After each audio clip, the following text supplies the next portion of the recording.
Precisam de mais tempo? Ou tá bom? Já acharam? É lá no Velho Testamento.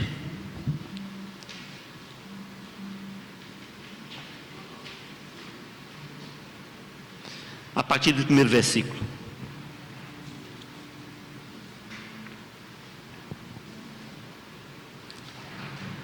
Amém para isso? Amém? Tá bom. 2 Reis 5, a partir do verso 1. Naamã, comandante do exército do rei da Síria, era grande homem diante do seu senhor e de muito conceito, porque por ele o Senhor, ou seja, Deus, dera vitória à Síria. Ele era herói de guerra, porém, o quê? Leproso. Saíram tropas da Síria e da terra de Israel e levaram cativa uma menina que ficou ao serviço da mulher de Naamã. Disse esta à sua senhora: oh, quem dera se o meu senhor estivesse diante do profeta que está em Samaria, e ele o restauraria da sua lepra. Então foi Naamã e disse ao seu senhor, ou seja, ao rei: assim e assim falou a jovem que é da terra de Israel. Respondeu então o rei da Síria a Naamã: vai, anda, e enviarei uma carta ao rei de Israel. Ele partiu e levou consigo 10 talentos de prata, 6.000 ciclos de ouro e 12 vestes festivas. Levou também ao rei de Israel a carta que dizia: logo em chegando a ti esta carta, saberás que eu te enviei Naamã, meu servo, para que o cures da sua lepra. Verso 7. Tendo lido o rei de Israel a carta, rasgou as suas vestes e disse: acaso sou Deus com poder de tirar a vida ou dá-la, para que este envie a mim um homem para eu curá-lo de sua lepra? Notai, pois, e vede que procura um contexto, ou seja, um pretexto para romper comigo. Ouvindo, porém, Eliseu, homem de Deus, que o rei de Israel rasgara as suas vestes, mandou dizer ao rei: por que rasgastes as tuas vestes? Deixa ouvir a mim, e saberá que há profeta em Israel. Veio, pois, Naamã com os seus cavalos e os seus carros, e parou à porta da casa de Eliseu. Então Eliseu lhe mandou um mensageiro dizendo: vai e lava-te 7 vezes no Jordão, e a tua carne será restaurada e ficarás limpo. No 11. Naamã, o quê?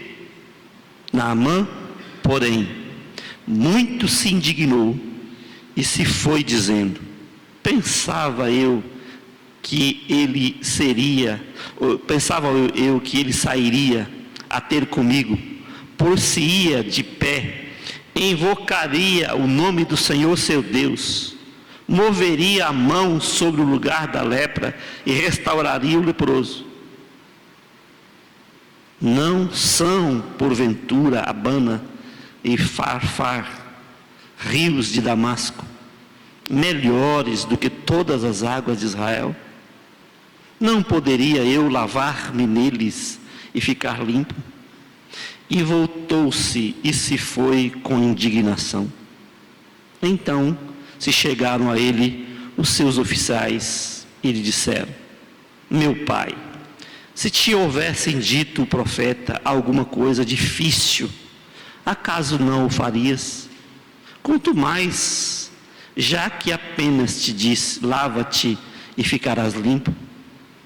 Então desceu e mergulhou no Jordão 7 vezes, consoante a palavra do homem de Deus, e a sua carne se tornou como a carne de uma criança, e ficou limpo. Amém? Graças a Deus. Curva a sua cabeça, vamos orar ao Senhor. Pai, nós te damos graças. Fala conosco nessa noite, Senhor. Que tua palavra seja como fogo dentro do nosso coração, que a tua palavra seja como fogo nas nossas entranhas, que a tua palavra seja como martelo, tua palavra seja como bálsamo, que a tua palavra seja como espada que divide, que separa. Deus, que traga direção na nossa vida e que realmente mostre-nos, Deus, aonde o Senhor tem que operar nessa noite, aonde o Senhor tem que tocar nessa noite, para que possamos superar dificuldades e encontrarmos, Deus, a ação do Senhor, o mover do Senhor na nossa vida. Deus, fala com o teu povo nessa noite. Tu és Deus, nós somos teus filhos. Abre os nossos ouvidos, que nossos ouvidos sejam abertos para o Senhor, que o coração de cada um de nós seja uma terra fértil, e a tua palavra caindo nela, frutifique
a Síria invadiu Israel, batalhou com Israel, entrou em Israel e levou alguns cativos. Entre esses cativos levou uma menina. A Bíblia não diz a sua idade, mas a impressão que tem, a impressão da narração do texto, que ela era bem jovem, bem nova. E ela ficou sendo serva, ela ficou sendo uma escrava, alguém que prestava serviço à esposa do comandante do exército, Naamã. Eu sempre fiquei assim, pensando na postura dessa moça. Eu sempre fiquei pensando na atitude desta moça, no posicionamento desta jovem. E sempre fiquei encantado com a postura de alguém que, mesmo diante de situações, diante de limitações, diante de empecilhos tão grandes, diante de fatos tão lamentáveis, de fatos tão trágicos na sua vida, de tanta dor, de tanto sofrimento, de tanto desencanto, de tanta desilusão, mas aquela moça não permitiu que o alvo de Deus para a sua vida, que o propósito de Deus para a sua vida fosse frustrado. Amém? Não importava, e não importasse o que lhe acontecesse, não importasse onde ela estava, a condição que ela estava foi colocada, mas ela decidiu, ela determinou que a sua vida, em qualquer situação, haveria de cumprir o propósito de Deus na vida dela. Amém? Aleluias. Já pensou alguém que é resultado de uma guerra e que é escravizado e que é levado para uma terra estranha, não é? Uma terra que não tem nada a ver com a sua terra, que é tirada, que é arrancada, violentada do seio da sua família, é arrancada e é levada para um lugar que não tem nada a ver com você. E ali ela vai ser onde ela estava tinha uma realidade de família, de vida, tinha uma condição, tinha tudo ao seu favor. Agora é colocada numa condição que tudo é contra, e é uma escrava, sem direito a nada.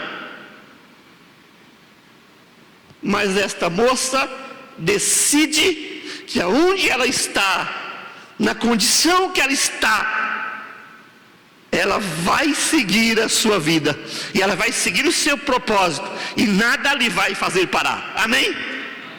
Nada vai fazer parar a sua vida, e o propósito da sua vida não vai se frustrar. E ela começa a observar, e aquela moça não fica parada, aquela moça, ela não fica ali alheia, aquela moça não fica ali desatenta, aquela moça não fica ali, estou fazendo minha obrigação, cumpri minha obrigação, não é? Como será que é tratado os escravos, né?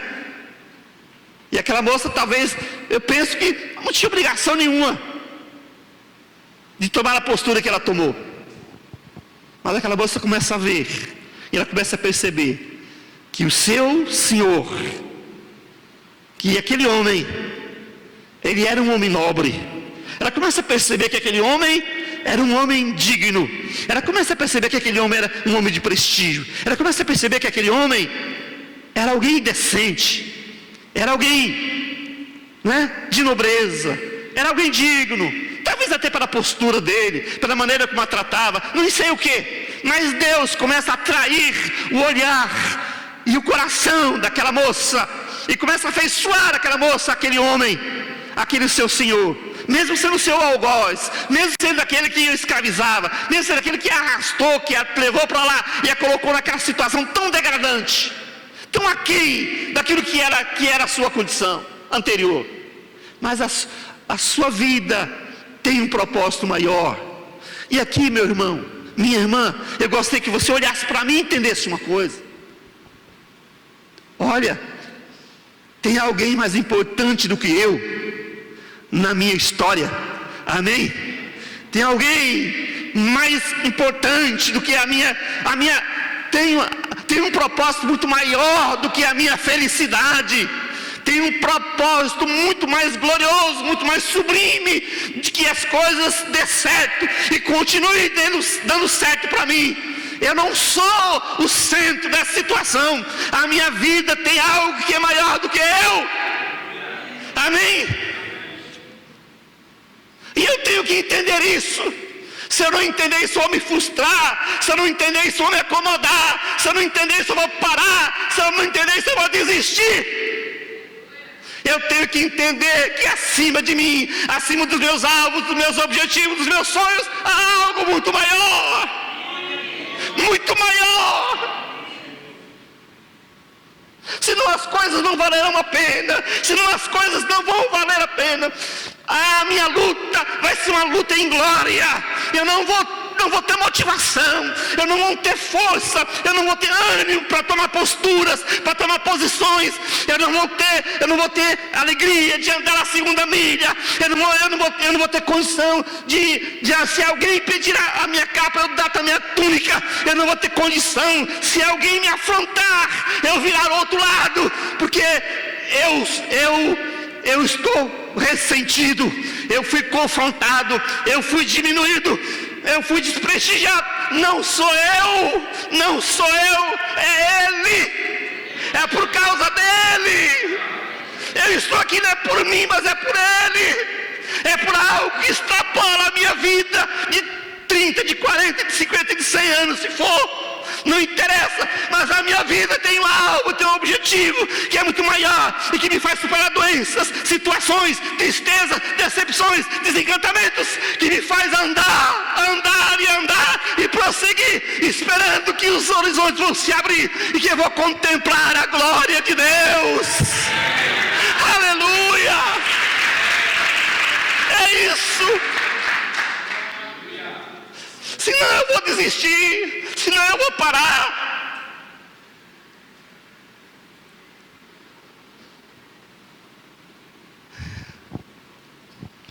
E aquela menina chama a sua senhora e diz assim: oh, quem dera, se o meu Senhor estivesse diante do profeta que há na minha terra, que está em Israel.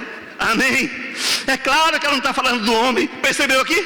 Ela não está falando de Eliseu, ela está falando do Deus, Jeová, Senhor, Criador dos céus e da terra, o Altíssimo, Todo-Poderoso. Se ele estivesse diante do profeta que há na minha terra. E ela diz uma coisa tremenda: eu tenho convicção, eu tenho certeza que ele seria curado, restaurado. Amém? Glória a Deus. Então não é a minha condição, não é a minha situação, mas é o que ele pode fazer. Então eu creio, apesar de. Amém? Apesar de estar nessa situação, mas eu sei quem ele é.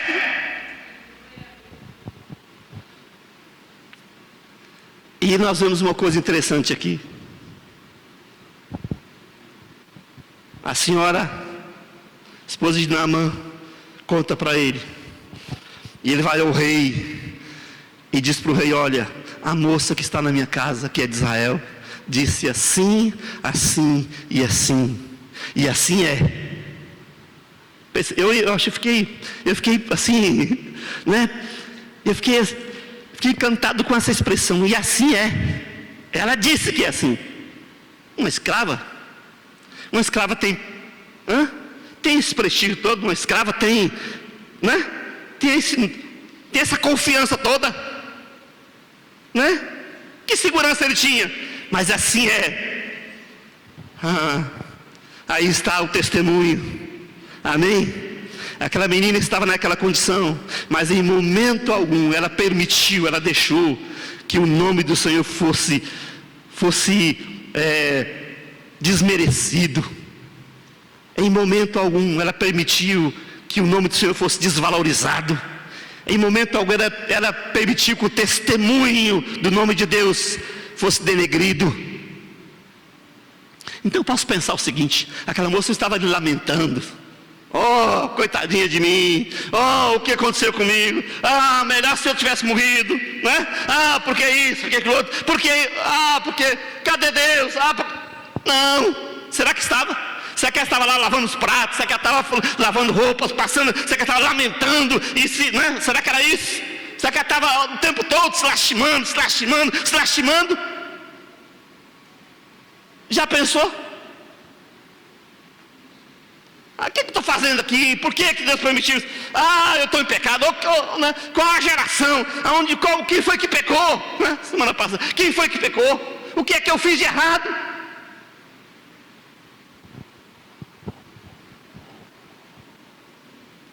Não, aquela moça, ela estava ali, firme, sabendo que o nome do Senhor seria glorificado na vida dela, precisava ser honrado na vida dela.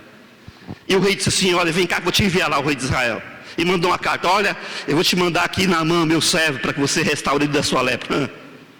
O rei rasgou seus vestidos e ficou doido. Ele disse: esse homem está procurando uma ocasião para brigar comigo, para guerrear, levantar uma guerra contra mim de novo. Está vendo aí o que está fazendo? Aí Eliseu falou: não, para que isso? Manda o rei aqui. Manda Naamã aqui. Naamã chegou e Eliseu mandou um mensageiro, uma mensagem: vai e lava-te no Jordão, mergulhe-te no Jordão 7 vezes e você vai ficar curado.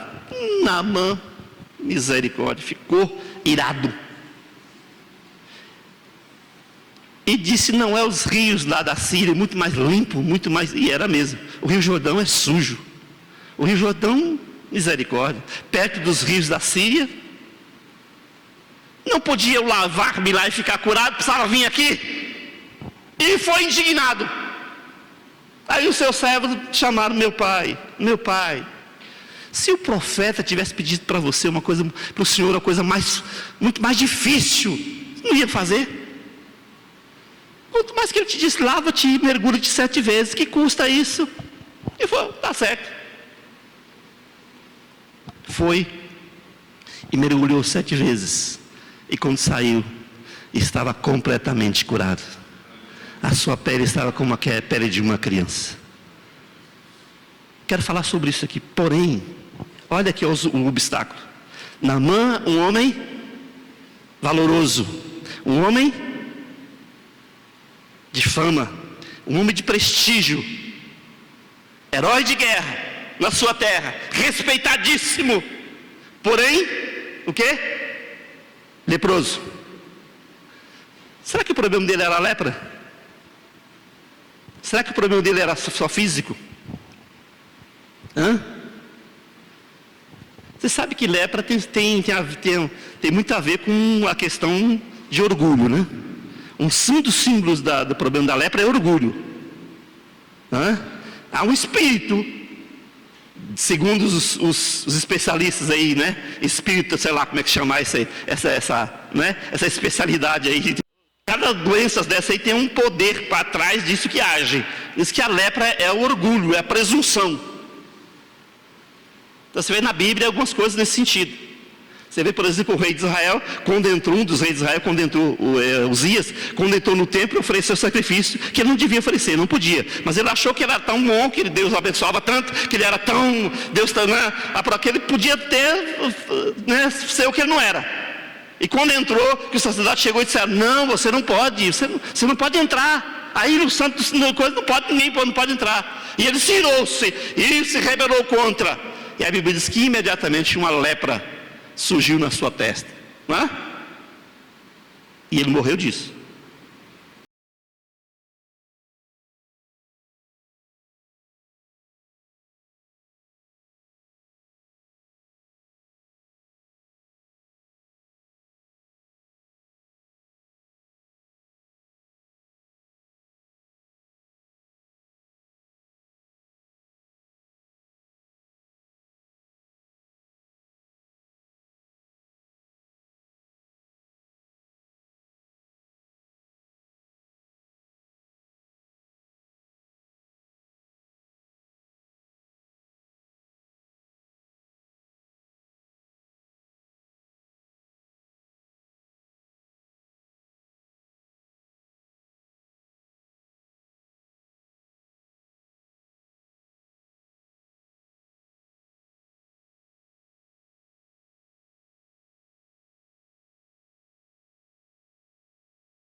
um homem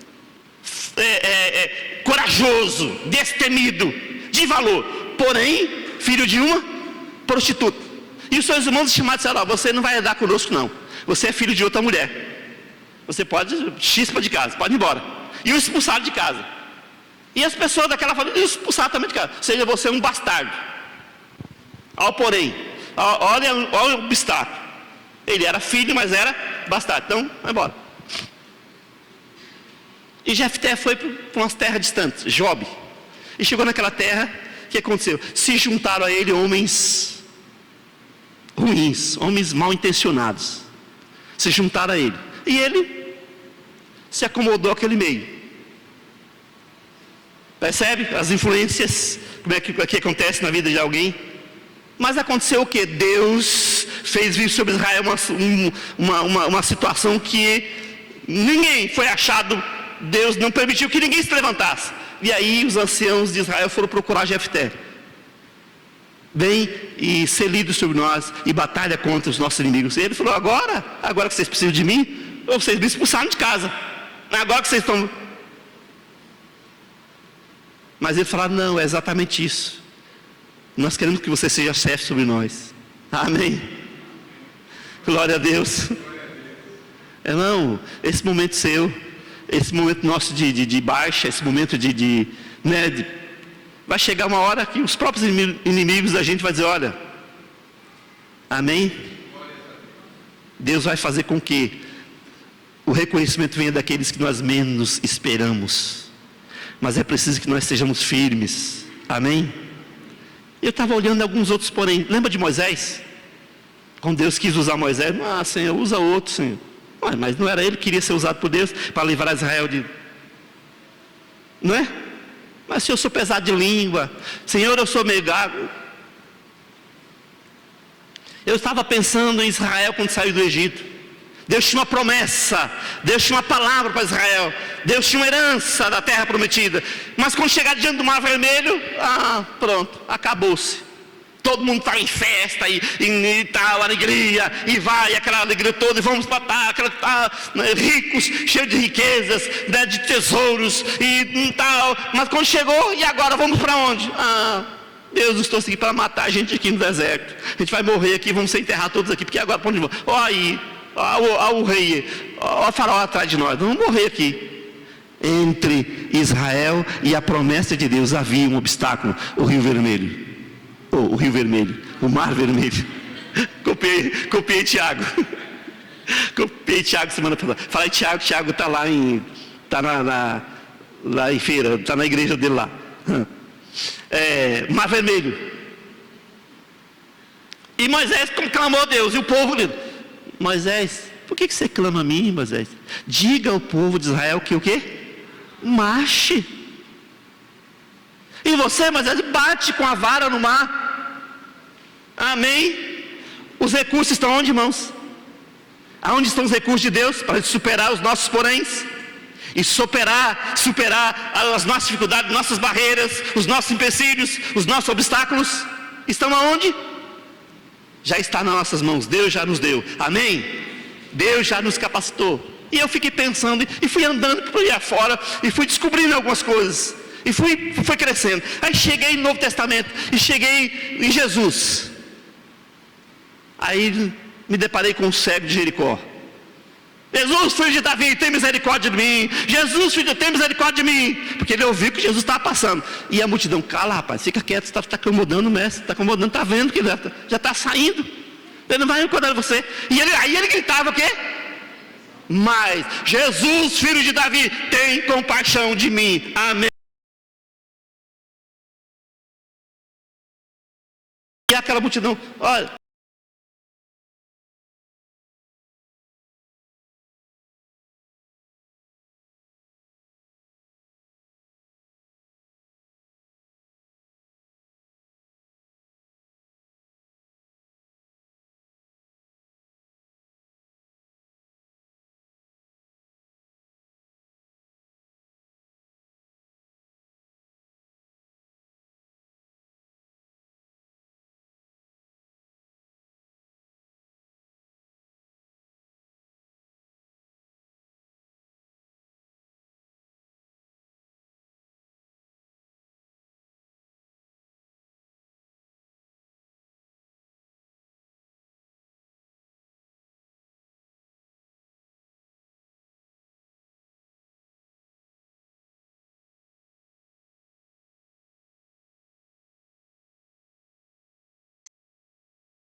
aquilo, e agora? O que eu vou fazer? Jesus está na cidade, como é que eu faço? Né? E tal, e vai. Aí ele sabe que Jesus está numa casa, olha, já fala, está na casa de fulano, e agora?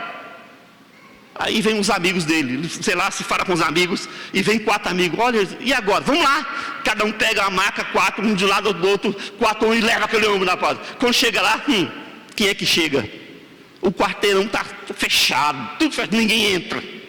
E Jesus está dentro da casa, ninguém entra, ninguém sai, ninguém consegue. E agora? E aqueles foram rasgando e conseguiram. Mas para entrar na casa não dava. E tentaram para um lado, tentaram pela porta, tentaram pela janela, tentaram nada, mas não conseguiram. Eles desistiram? Não, o que eles fizeram? Subiram por cima do telhado, abriram o telhado. Já pensaram como é que é abrir o telhado? Jesus está lá, aquela multidão, e alguém bate, pá, pá, pá, pá, pá, batendo. Daqui começa a cair terra, começa a cair coisa no chão. Jesus está ali, e Jesus continua. Daqui a pouco um buraco abre no telhado, e por 4 pedaços de corda, a cama é descida diante de Jesus, e o paralítico, glória a Deus. E Jesus diz, filho, a tua fé te salvou, levanta-te e anda. Aleluias, glória a Deus. Talvez você vai ter que abrir telhado, você vai ter que romper multidão, você vai ter que gritar mais alto, você vai ter que... Eu vi um irmão que pregou uma mensagem que me encantou demais. Falou assim, se você puder correr, não, se você puder voar, voe. Se você não puder voar, não puder correr, corra. Se você não puder correr, ande. Se você não puder andar, se arraste. Amém? Mas não fique parado.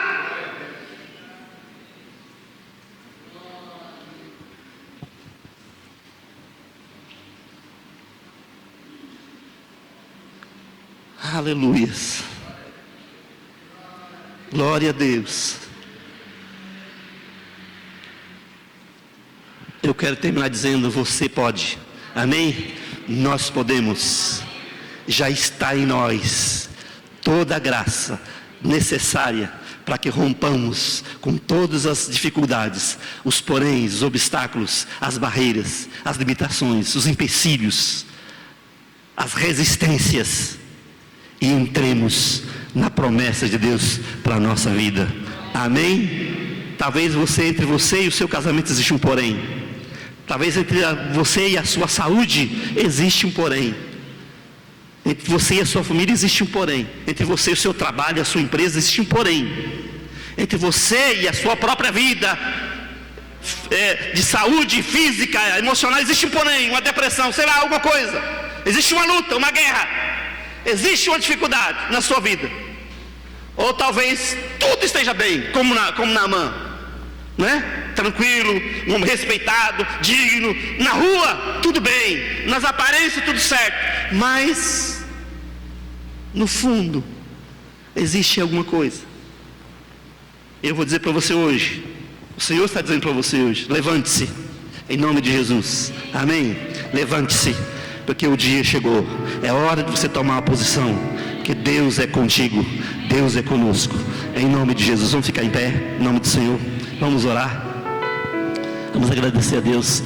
Seja o companheiro e a companheira do seu irmão aí, né? Igual